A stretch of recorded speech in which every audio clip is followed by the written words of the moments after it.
I, a 56-year-old male, recently discovered that my wife, Renee, 51 years old female, had undergone an STD test upon returning from her friend's extravagant wedding.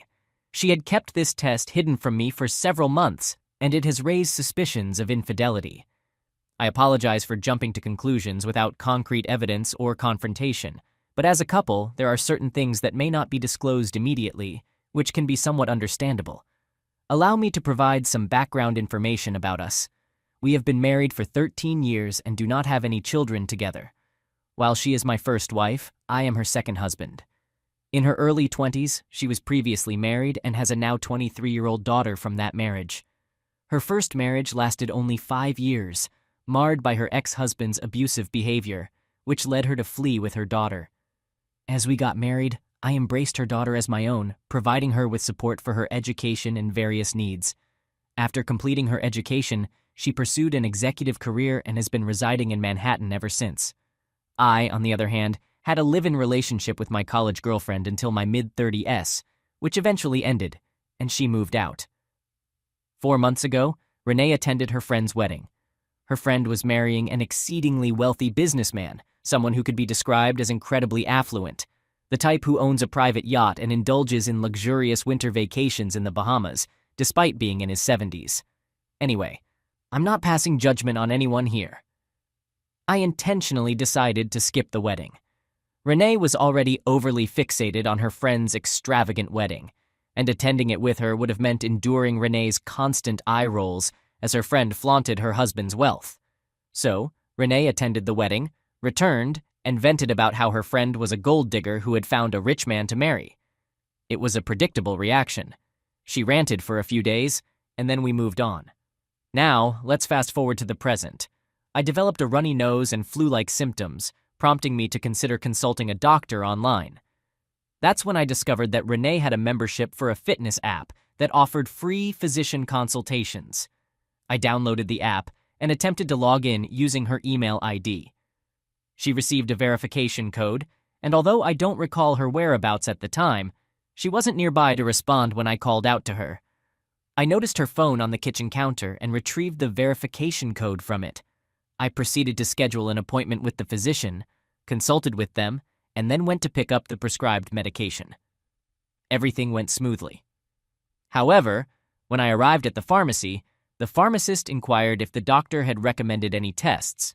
I responded affirmatively, but decided to start with the medication first. The pharmacist strongly recommended that I undergo the recommended tests, as the flu was spreading rapidly in our neighborhood. Upon returning home, I booked the tests through the same application. While doing so, I stumbled upon the history of tests that had been previously scheduled through the application. There, I discovered that Renee had undergone an STD test upon returning from her friend's wedding. The first thought that crossed my mind was, why would she do that? I recalled that after returning from the wedding, she had visited her daughter and stayed there for a week. At that time, I hadn't suspected anything. But now, all these pieces are starting to fit together. Reluctantly, I must admit that she must have done something inappropriate at her friend's wedding, subsequently got tested, and then, to avoid any sexual contact with me, went to stay with her daughter for a week. I reviewed the test report, and it showed negative results. This happened yesterday.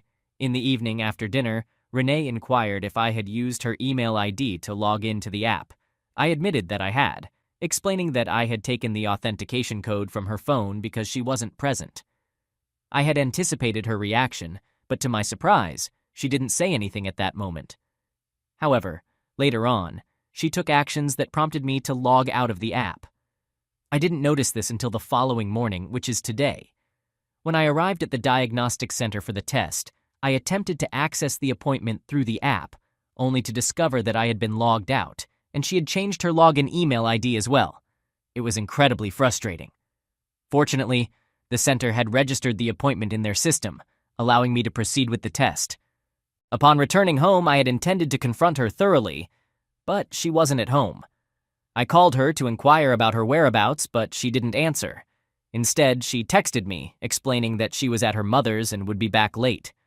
I'm currently uncertain about how to channel my anger and frustration. I have strong suspicions that she cheated on me, but a part of me is still open to listening to her and wants to believe that I might be mistaken. Update 1. Hello everyone. I want to express my gratitude for connecting with me. Speaking to all of you during those anxious hours truly helped me find some peace, believe me. Now let me pick up where I left off. Renee didn't return home that night. Instead, she spent the night at her mother's place. Naturally, I grew restless, unable to sleep, and my mind was filled with various unsettling possibilities. The following morning when she came back, I couldn't contain myself any longer. I questioned her about why she had been avoiding me and why she had revoked my access to the application. She acted as though she had no idea what I was talking about. In frustration, I confronted her, asserting that I knew she had taken an STD test after attending her friend's wedding, and I understood the implications. She vehemently denied my accusations, claiming that the test was merely a routine checkup. Although I lacked concrete evidence beyond that report, my intuition strongly suggested that she had been unfaithful. I spoke from my gut feeling, insisting that I knew what she was concealing. Our arguments intensified, with her portraying herself as the victim of false accusations, while I pressed her for a confession.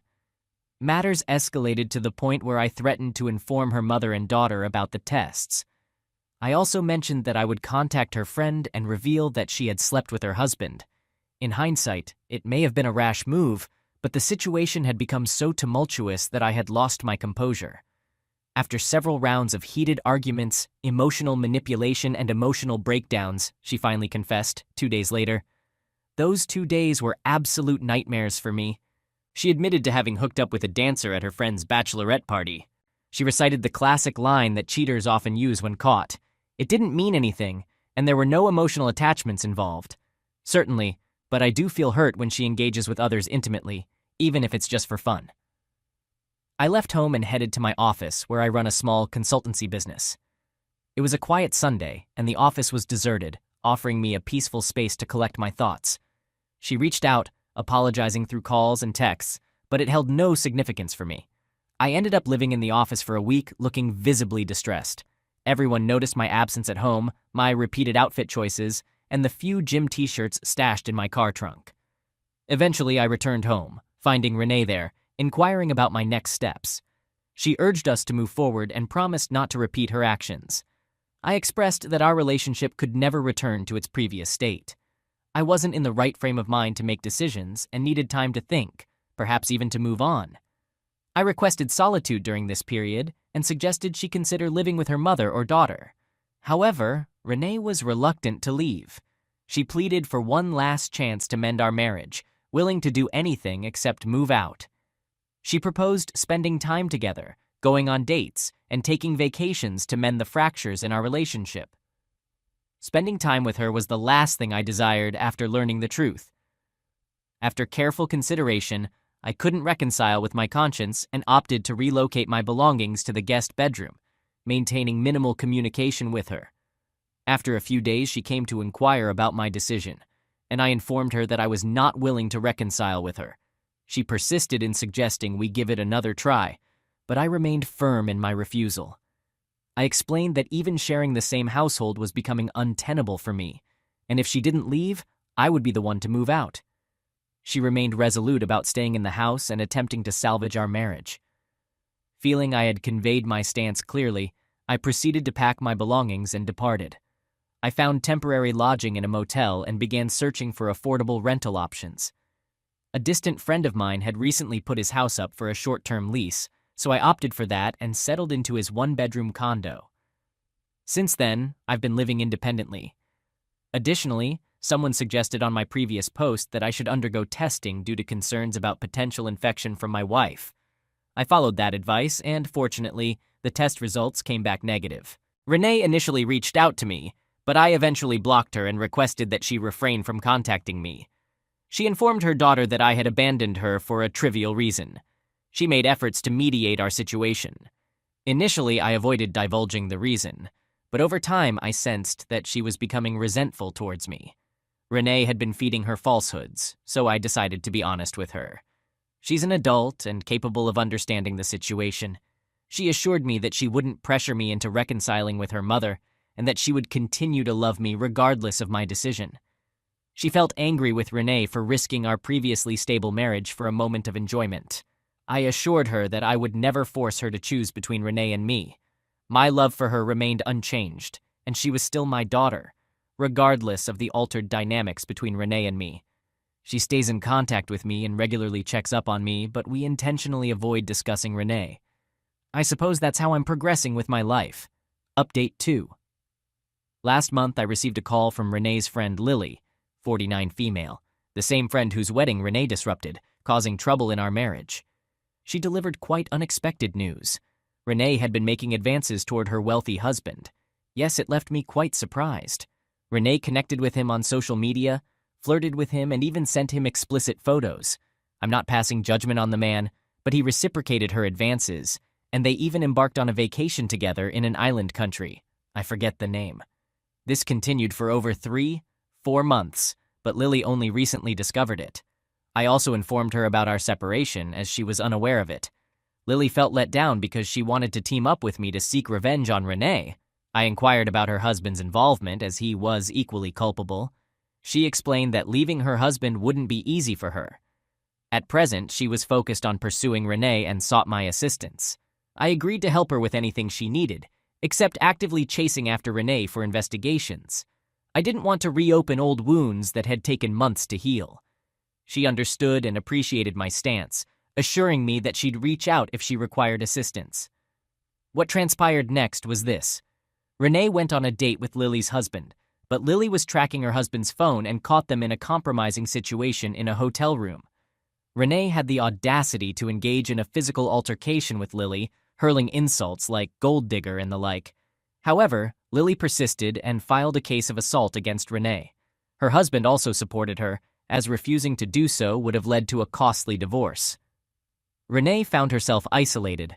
The hotel staff provided statements against Renee, as Lily had the financial means to influence them, while Renee had none. According to Lily, Renee initiated the confrontation, but Lily delivered a powerful punch that left Renee with bruises. The hotel authorities contacted the police, resulting in Renee being released with a minor fine and a warning to stay away from them. Somehow, Renee managed to sneak into their garage and vandalize Lily's car, leaving everyone perplexed about her actions. She displayed such recklessness that she didn't even bother to check for surveillance cameras before entering the campus. Her actions were captured on camera, and Lily had her charged with trespassing and property damage. I learned about this second incident from Renee when she called me seeking assistance. Initially, I contemplated hanging up on her, but she pleaded that she had no one else to turn to, and I was her only hope.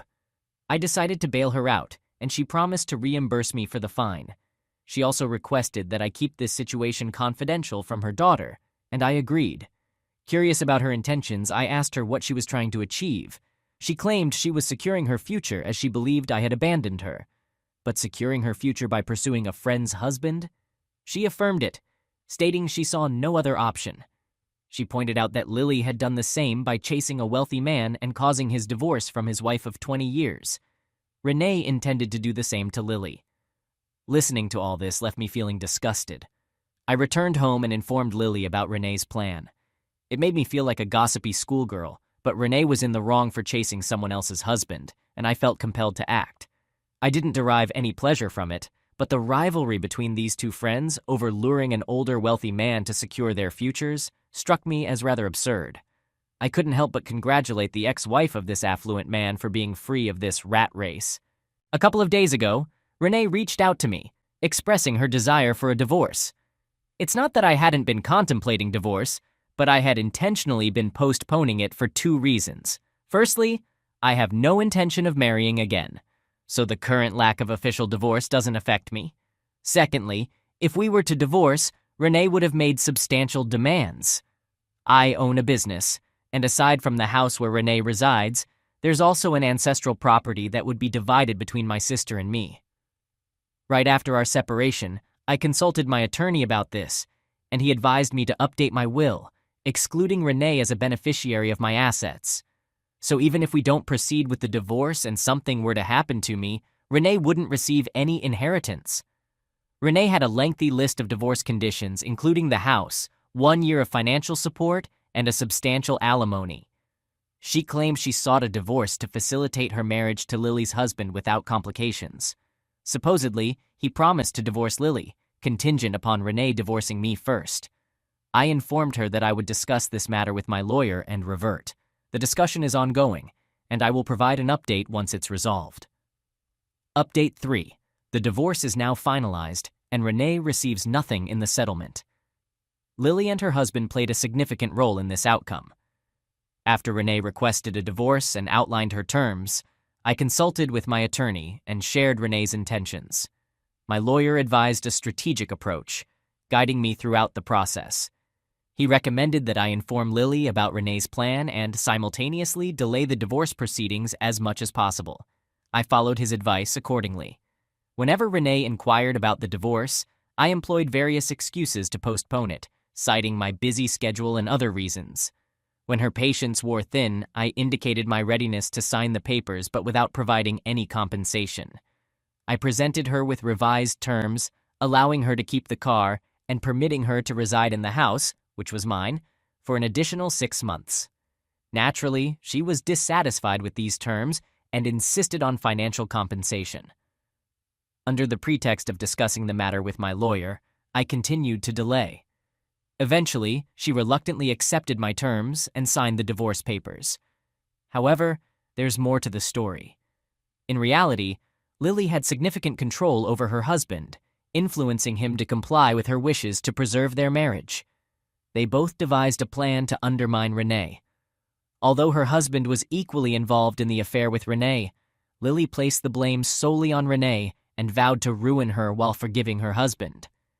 As part of their scheme, Lily's husband assured Renee that he would divorce Lily and marry her, pressuring her to initiate the divorce proceedings first. We all shared the same objective, ensuring that Renee wouldn't receive any funds from the divorce. I aimed to protect my finances, while Lily aimed to exact revenge on Renee.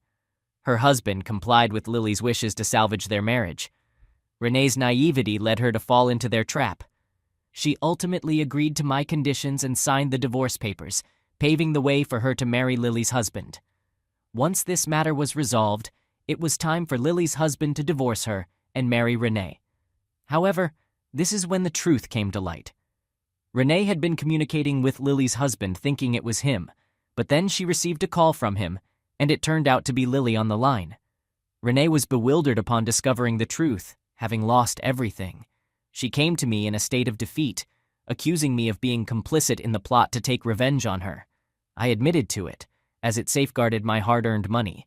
She attempted emotional manipulation, questioning how I could betray her when she believed I was the only one who would support her.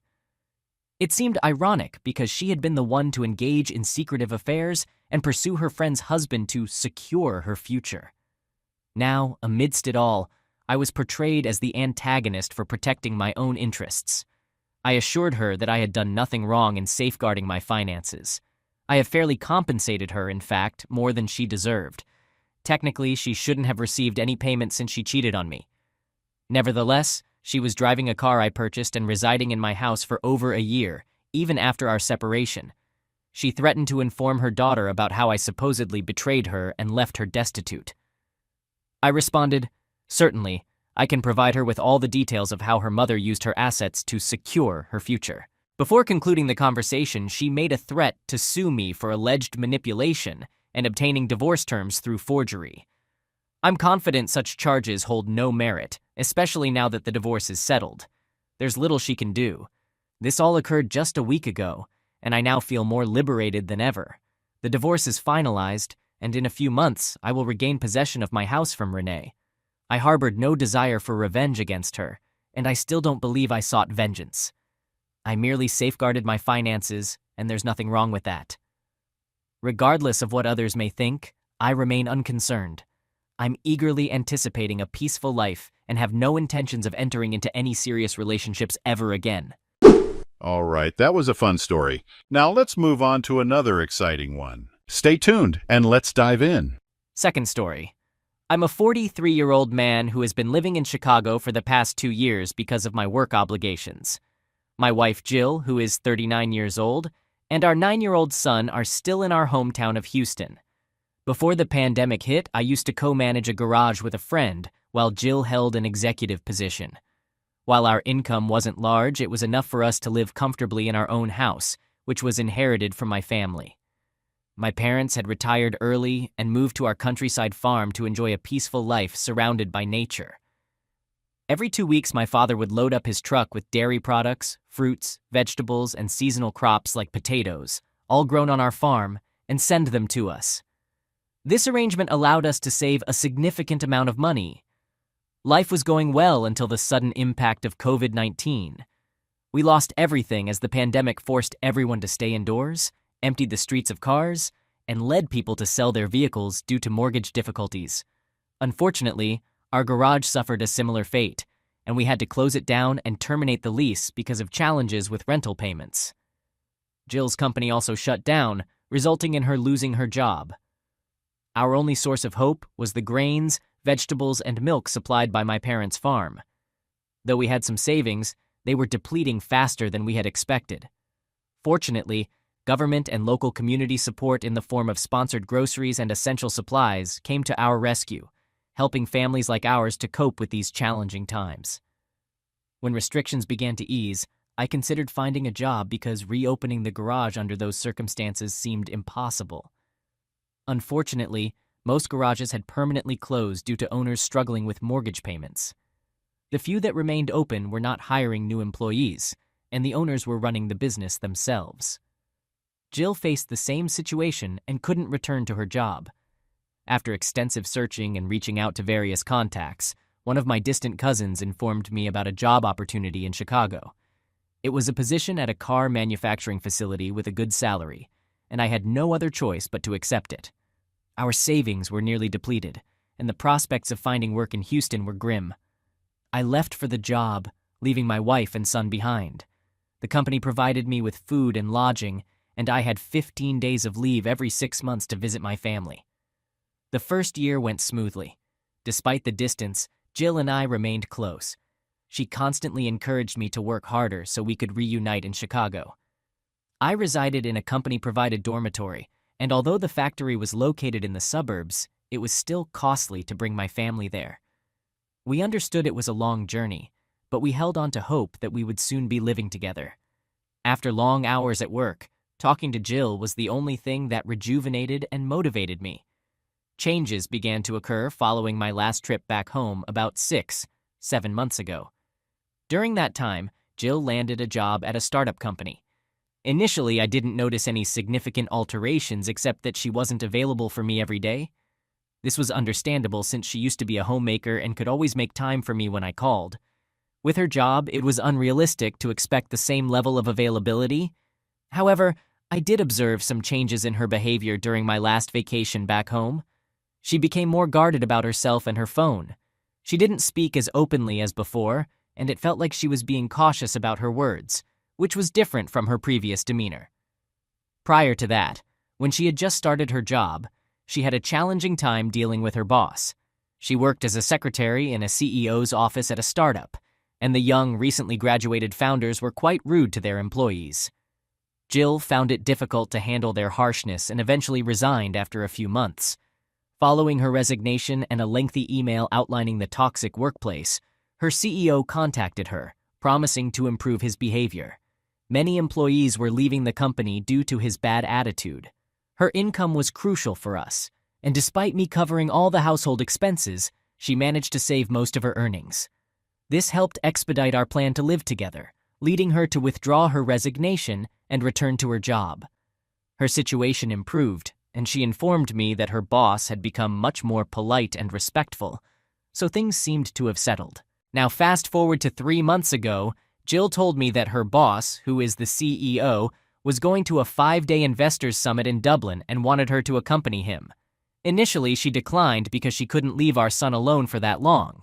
However, her boss offered to cover the expenses for our son to join them. I must admit I have little insight into how these corporate companies operate, especially when it comes to spending on seemingly unnecessary trips like this. Nonetheless, I left the decision to Jill. She believed it was essential for her career, so she decided to go. I might come across as possessive, but I did feel uneasy about her trip, though I kept my concerns to myself. She stayed in regular contact with me, providing updates throughout the trip. We FaceTimed with our son daily, even during the trip, and he was thrilled about visiting a new place since it was his first time leaving Houston. Gradually, I relaxed. After the trip, I noticed no apparent changes in Jill's behavior. Nothing that matched the confessions I've read here, like her ignoring me or becoming distant, etc. I wouldn't be sharing this if I hadn't gone home last month. I deliberately kept the exact date of my visit a secret. I wanted to surprise her. I had done this before on previous occasions, but this time, her reaction was more shocked than joyful when she saw me at the door. Her face didn't light up upon seeing me. Instead, it appeared serious.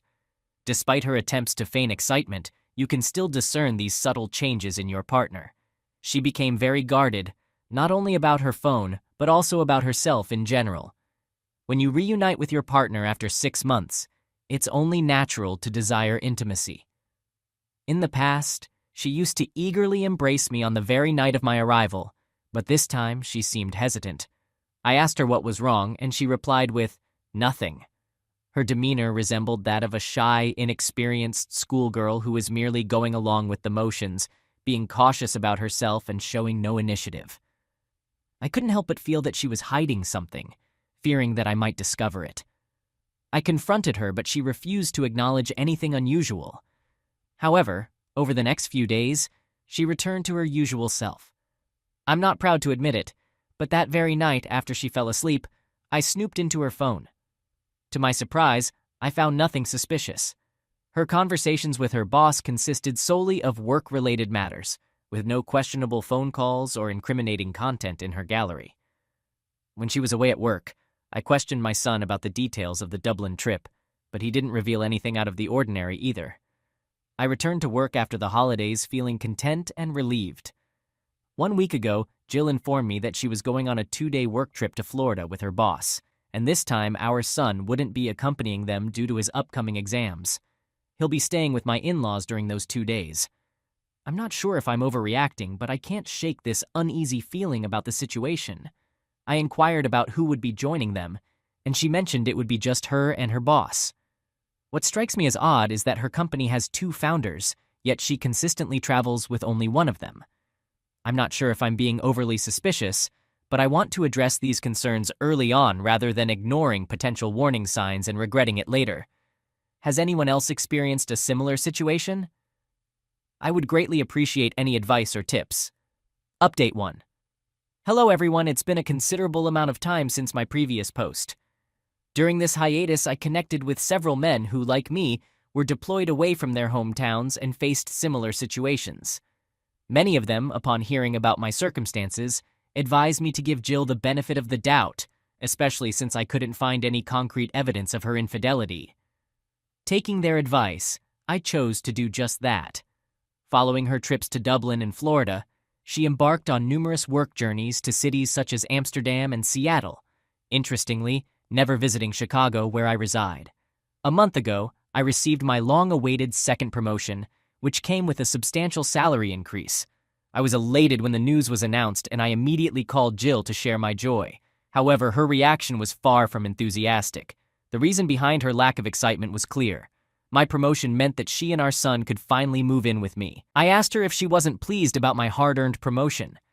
I had dedicated 4 years to this job, often working double shifts, with the sole aim of earning this promotion so that I could reunite with my family. She expressed happiness about the promotion itself, but hesitated about relocating to a new place.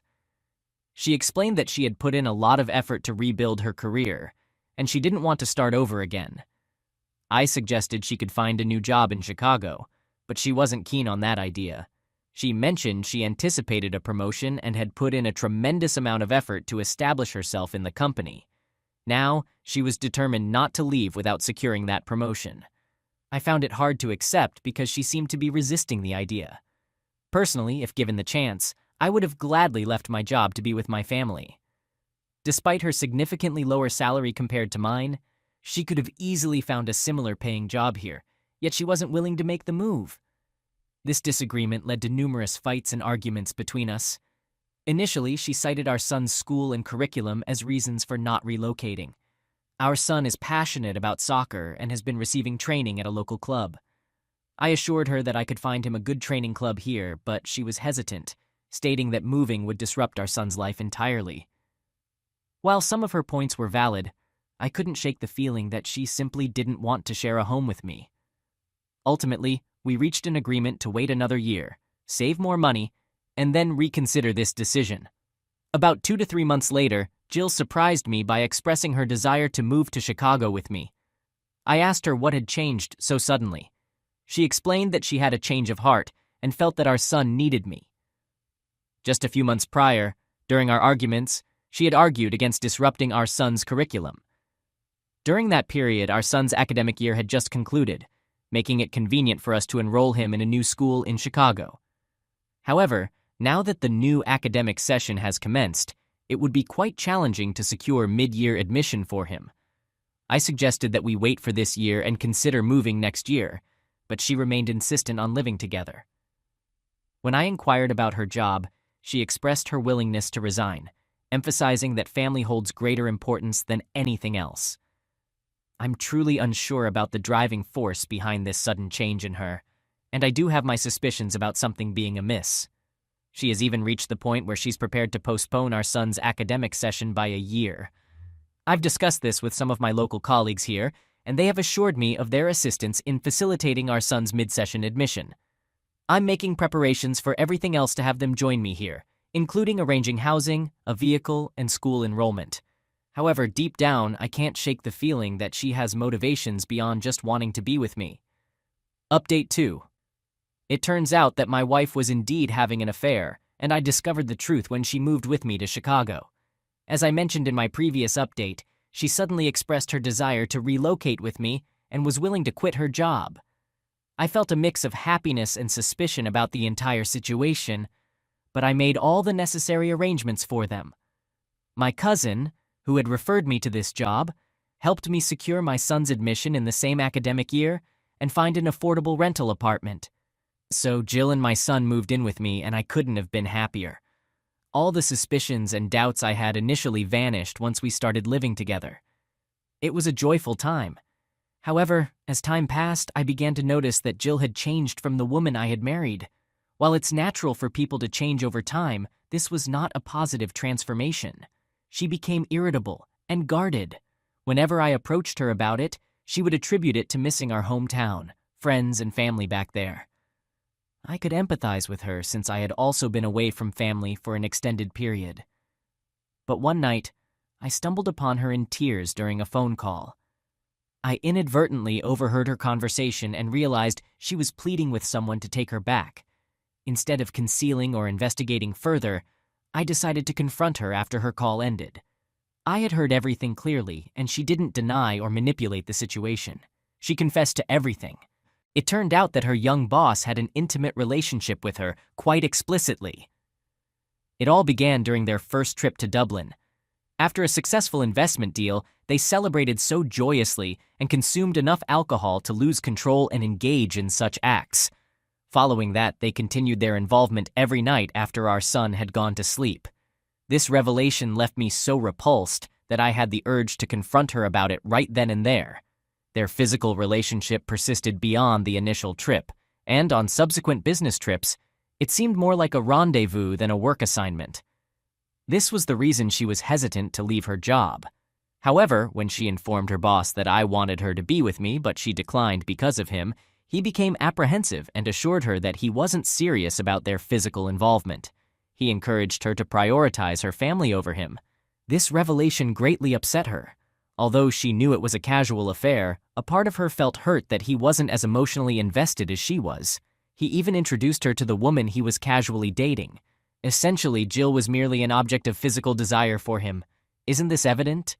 Needless to say, he had no intention of marrying her or entering into a serious commitment. I can't comprehend what she was thinking when she traded her marriage for such a cheap, physical relationship. When the CEO didn't reciprocate Jill's feelings, she took it as a blow to her ego and decided to resign from her job.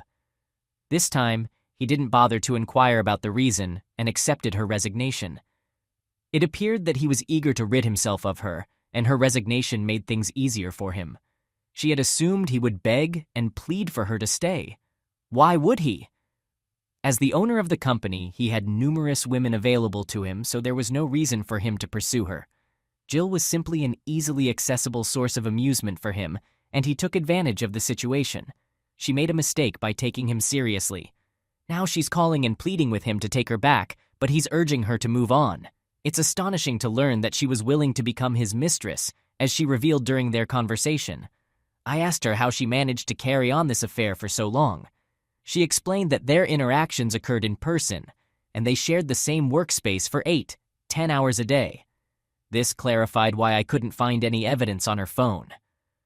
They didn't exchange texts or calls during my 15-day home visits because they were physically together for a significant portion of the day. Her boss wasn't emotionally invested in her, so there was no need for them to communicate further. He sought physical involvement, and she willingly provided it within the confines of his office. Yes, she admitted this to me. They engaged in regular intimate encounters in his office, ensuring the doors were locked and the office camera was turned off. This revelation weighed heavily on my mind. I asked her to leave me alone, and by the time our confrontation ended, it was already morning. I slept throughout the day. When I woke up in the evening, I noticed that she had prepared my favorite meal. She acted as if everything was normal and suggested we start fresh. However, I firmly declined, expressing that I had been working tirelessly day and night to secure a better life for my family while she was involved with her CEO. She feigned surprise when I mentioned the word divorce. She exclaimed, "How could you do this to me?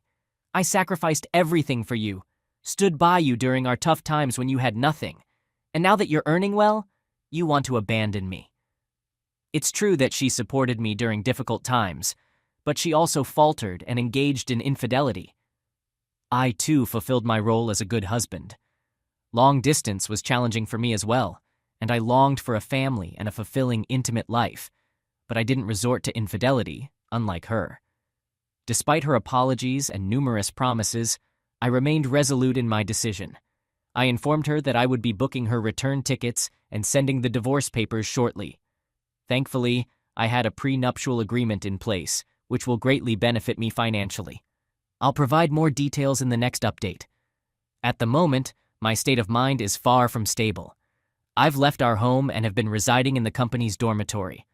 I'll provide a final update once I've sorted out this chaotic situation. Update 3. Hello everyone. I want to express my gratitude for all the support. Some people have mentioned that I might have missed some red flags and that wives tend to cheat in long-distance relationships. I want to clarify that I was vigilant right from the beginning. I noticed even the slightest change in her behavior and openly discussed it. I made daily calls to her and had transparent conversations regularly. I even checked her phone during my visits home. I'm not sure what more I could have done to prevent the infidelity. So yes, the divorce proceedings have now commenced. I've arranged for their return tickets home. My son is still very young and unable to live without his mother. Considering my work situation, it's not feasible for me to care for him alone.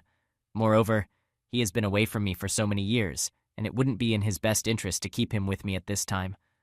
I'm hopeful that as he matures and understands the situation, he will come to understand my decision.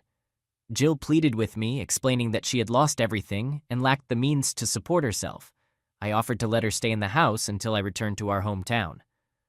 Fortunately, we had a prenuptial agreement that prevents her from making any claims on my property in the event of a divorce due to cheating. So, she won't have access to my house. I have agreed to provide child support for our son, ensuring that she receives nothing from the divorce. Even after she left for Houston, she continued to contact me, requesting one last chance to repair our relationship. She remained hopeful that I would forgive her for the sake of our son. Yes, it's true that some people choose to forgive their unfaithful partner for the sake of their children. Call me selfish or anything else, but I wasn't willing to reconcile with her just to maintain the illusion of a happy marriage for my son. After a prolonged struggle, the divorce was ultimately concluded, and she left with nothing. She also lost her job, and her former boss provided unfavorable feedback in her reference letter, citing her tendency to resign abruptly without cause. She resigned twice during her tenure. Consequently, she's struggling to secure job offers from reputable companies. Additionally, the corporate industry has been facing challenging market conditions for the past year. Occasionally, she sends me voicemails, blaming me for ruining her life. I don't pay it any mind. I haven't blocked her because I want her to be aware that I hear everything she says. Yet I remain unaffected by her hardships. It's important to me that she understands I no longer have any love for her.